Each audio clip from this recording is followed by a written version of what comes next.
বাংলার মানুষ বুঝে গেছে যে ওনাদের এই ডেলি প্যাসেঞ্জারি যেটা আছে সেটা ইলেকশনের আগে। ইলেকশন হচ্ছে গণতন্ত্রের উৎসব। তারা জানে যে তাদের এই যে একটা সুন্দর স্বপ্নে তারা রয়েছেন, সেটা স্বপ্ন নয়, এটা দুঃস্বপ্ন। আপনি ধর্মের নিরিখে কাউকে নাগরিকত্ব দিতে পারেন না, তার নাগরিকত্ব কেড়েও নিতে পারেন। সিএ কারুর নাগরিকত্ব কেড়ে নেওয়ার আইন নয়।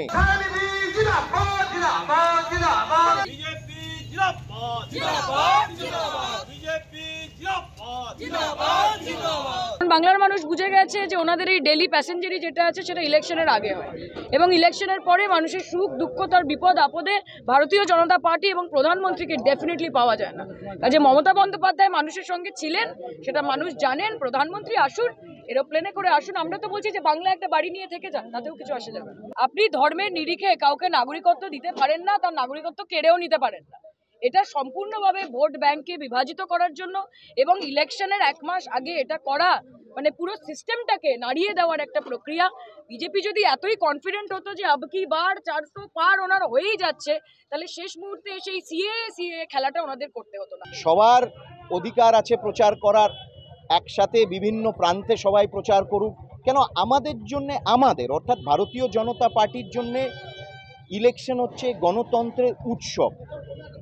কিন্তু আমাদের বিরোধী পক্ষ যারা তৃণমূল কংগ্রেস, তাদের হচ্ছে ইলেকশন মানে পেশি শক্তি, সন্ত্রাস ছড়ানো, বুথ দখল করা, মানুষকে ভয় দেখানো, এইভাবে তারা ইলেকশনকে দেখে। আমরা বলি গণতন্ত্রের উৎসব। কেন্দ্রীয় গৃহমন্ত্রী বলেছেন, একাধিকবার বলা হয়েছে, এই সিএ কারুর নাগরিকত্ব কেড়ে নেওয়ার আইন নয়।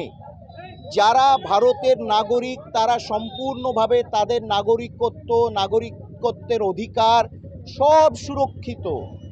এই আইনটা তাদের জন্যে যারা ঐতিহাসিক কারণে দেশভাগের পর, ৭১-এর মুক্তিযুদ্ধর পর আমাদের পার্শ্ববর্তী দেশে, ভারতের পার্শ্ববর্তী দেশে ধর্মীয় কারণে তাদের ওপর কোনো অত্যাচার হয়েছিল, তারা বিতাড়িত হয়ে ভারতবর্ষে এসেছিল।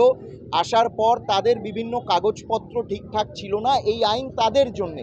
গুজবে কান দেবেন না। সিএ কারুর নাগরিকত্ব কেড়ে নেওয়ার আইন নয়।